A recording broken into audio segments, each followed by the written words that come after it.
Oh, goody. All right, what's going on, everybody? Zombies here again, and today we're back with another Marvel Snap video. So in this one, we are going over today's new card, Beta Ray Bill. This is actually the one I have been most excited for coming out this month, so I was a little bummed he's the last card of the month, but he's finally here, and we're going to take a look at some dope Day 1 decks for him. So Beta Ray Bill is a 4/6 that reads on reveal, shuffle Stormbreaker into your deck. And Stormbreaker is a 0/1 that on reveal doubles Beta Ray Bill's power. So pretty cool. This is actually kind of a throwback to the old Beta Thor. For those of you who don't know, Thor was actually a 4/6 when he released. And everything else was the same. Mjolnir was the same. But Beta Thor wasn't very good, and so I know some people are thinking, well, is Beta Ray Bill going to be any good if he's kind of just like Beta Thor? And I think there are some significant distinctions here that make this a lot better of a card. One, Stormbreaker having power, that can be relevant.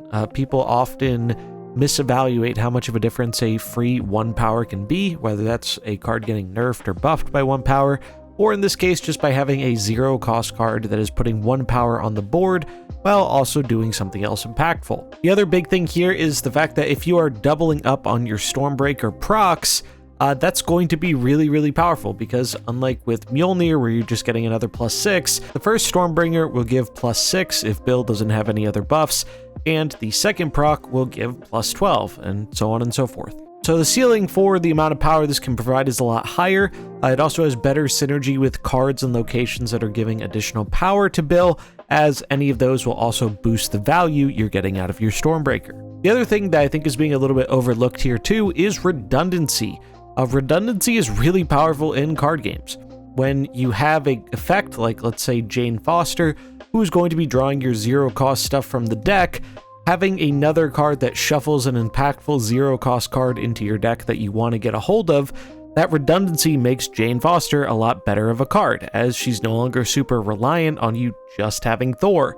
And in the games where you have both Thor and Bill, she gets a lot better. So I'm pretty high on this card for this reason. I don't think it's going to necessarily flip the metagame on its head or anything, but I do think it's going to be a significant boost to, at the very least, the Thor Lockjaw archetype, and maybe some other decks that feature Thor, Jane, and Bill as well. So Beta Ray Bill is a Series 5 card, final card of the month, and he is releasing in Spotlight caches alongside Galactus and Elsa Bloodstone. In terms of the other cards available here, they are both Series 5 cards. However, I don't think they're the most powerful or popular cards right now. I have been seeing people have some success with junk Galactus lists, so if you're someone who's been waiting to pick up Galactus and that seems like an appealing archetype to you, obviously probably a decent week if you also want to get a hold of Bill.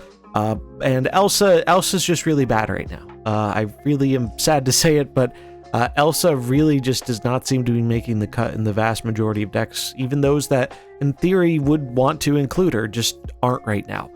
So I'm really hoping that maybe in the next patch we can see Elsa get a little bit of love, because right now it's really hard to justify her inclusion in pretty much any deck. So she's not a card I would be aiming for in this week. But yeah, general rule of thumb, if you're going after a Series 5, it's often better to pull in Spotlights, save those tokens for Series 4. But if you really aren't interested in the cards or variants this week, I don't think Beta Ray Bill is the worst token investment, especially if you're a player who really likes playing Jane Thor decks. With that out of the way, let's take a look at our Day 1 decks. First up, we have regular old Lockjaw, and this has been a pretty standard deck for a while now.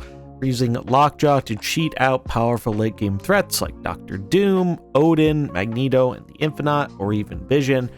We have Thor as a way of putting another 0-cost card in our deck alongside Wasp. Jane lets us draw those 0 costs, so we toss them away into the jaw.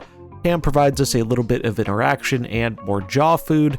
Jubilee, really good with jaw, as we do get to pull 2 things out, and if we miss on jaw, she's also not a bad way to just fish in our deck for another big threat. Bill adds some nice redundancy here. It also helps give us a potentially stronger curve, especially in those games where we miss on Lockjaw. Turn 4 was always kind of a pain point in this deck if you didn't happen to have Jubilee, or maybe if you played Thor and then you get your Lockjaw Spider-Ham on the next turn. But a lot of times, turn 4 was one of the more awkward turns of this deck. So now the fact that we just have a solid 4-cost card that we can slam down on turn 4, that will eventually get bigger if we get the hammer, and gives us more value out of our Jane seems very beneficial. And Odin is going to be getting a whole lot of value in this deck. Odin is obviously good with all the hammers, he's good with Jubilee, he's good with Dr. Doom, just good with the vast majority of the powerful on-reveal effects we have in this deck, and Vision provides us a little bit of flexibility, being able to spread our power throughout the board outside of the Lockjaw lane if he pops out of it, or maybe dip into a closed lane that we can hopefully seal up with him and or Dr. Doom. Infinite's here just for the big stats. Magneto, big stats, plus can move the opponent's cards around in a way that can catch them off guard and surprisingly flip a lane. Definitely one of the more cookie cutter lists, but that is for a reason. I think the list has been fairly refined for a while, and Beta Ray Bill seems like a great addition to it. And if you want a different take on the deck, we do have a high Evo version here, popping in high Evo as well as the Hulk. Hulk gets real big, kind of subbing in for the Infinite. If he pops out early, he can keep growing. He's in your hand, he keeps growing, and he's actually playable on the final turn, whereas Infinite normally is not. And it gets us a little bit of additional value from the Wasp, who is going to be afflicting with negative power before she shuffles away into Lockjaw. Other than that, the core of the deck is pretty much the same here. The deck's trying to do the same type of thing. It just uses a few different pieces depending on your personal preference. Moving outside of the Lockjaw zone, we have a HitMonkey deck. So HitMonkey is a really sweet card that has been having a bit of a tough time as of recently, and we're hoping that with Beta Ray Bill coming in, he can get a little bit of a resurgence. So the idea with this one, this deck was actually popular a while ago. It was this Jane Thor deck with HitMonkey. I think it was right around Alioth's release, and then unfortunately Alioth kind of stomped it out of the metagame, as this was a deck that very much relies on throwing priority and then vomiting a bunch of cards down on the final turn, and well, unsurprisingly, Alioth really farmed that, as it completely deleted a lane and a lot of the cards they were playing on the final turn.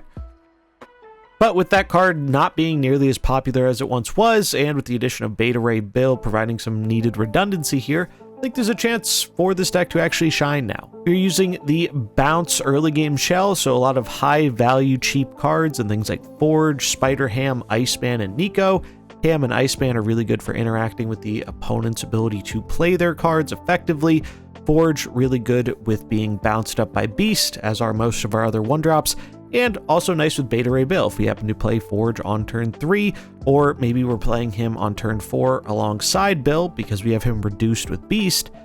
You get even more value there out of getting the hammer off with Bill. But what this deck is really trying to do is trying to spam as many cards as it can on the final turn in order to get a big HitMonkey. So the Thor, Bill, and Jane package here allows us more zero-cost cards that we can spam on the final turn that not only will buff up Thor and Bill, but will also be pumping our things like Bishop and HitMonkey. This is the deck I am personally most excited for because I really like HitMonkey, I really like these style of decks, and I'm kind of sad they're having a hard time right now, so here's hoping that Beta Ray Bill can pump a little bit of new life into this kind of forgotten archetype. And then next up in a bit of a similar vein is the Werewolf by Night deck. And so Bounce Werewolf by Night shells have been fairly popular. This is seeking to pop in the Thor package alongside Bill and Jane to get some more on-reveal effects, get some more big threats while still moving the wolf all over the board and pumping it up. I think for the most part, this is a fairly standardized list. We have the value 1-drops, we have Yellow Jacket as another thing to draw from Jane, and another on-reveal proc that we can move the werewolf with. We have Shang-Chi and Shadow King as our bit of interaction. Zabu to help make sure we can get down our werewolf on turn 3 if possible, or enable some more flexible plays on the final turn of the game with Shang-Chi.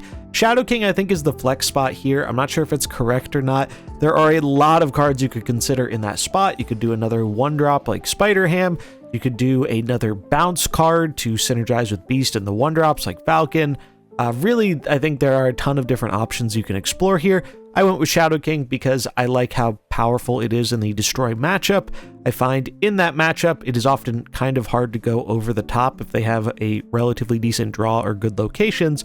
So having the redundancy of Shang and Shadow King, two of the best tech cards against that type of deck, is very powerful. But that's very much the flex spot. If there's another card you prefer over it, that is probably the cut I would be making. Hard to say for sure if this will be a dominant werewolf list, but I think the core of the deck is strong enough on its own to support adding this package to it. I think the redundancy is much needed, as having played this deck in the past with just the Thor and Jane in it, it felt like, you know, the cards were kind of awkward when you missed on your specific pieces. It felt like you were playing two halves of two very different decks, and I'm hoping that Beta Ray Bill here can help bridge the gap there a bit.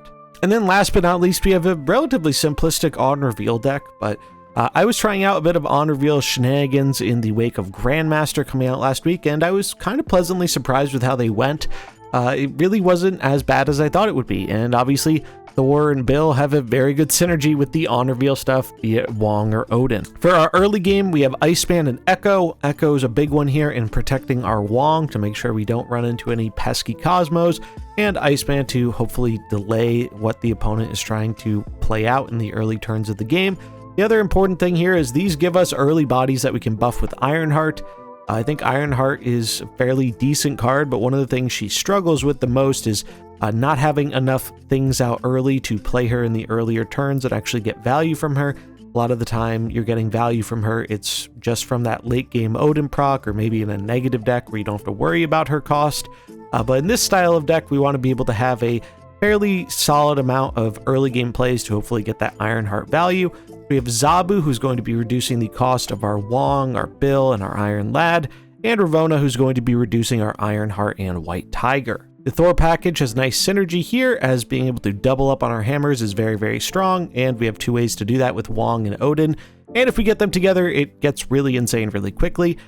Iron Lad, just because we have a lot of good On Reveal hits in this deck, so he seems like a pretty strong one to include to add some redundancy. It is worth noting if you do get another hammer with Iron Lad, Lad will not be buffed up by the hammer, but he will shuffle another one in the deck, so you can get another hammer to buff up your Bill or your Thor. White Tiger provides us a bit of a way to go wide, and with Ravonna reducing the cost of both her and Ironheart, it enables some more flexible plays either earlier in the game or playing them both on turn 6, hopefully in a Wong lane. You could also consider Dr. Doom in this deck. I found personally I didn't really love having 2 6-drops in this deck because it's already kind of heavy as is, but there's no denying that Dr. Doom is kind of the best Iron Lad hit out there, and Doom is obviously also really good with Wong or with even Odin if you happen to find a way to cheat it out early, so that could be a consideration. I didn't feel like I was really missing it a ton, but if you're a big Doom fan, probably not the worst thing to sub in if you want to play it.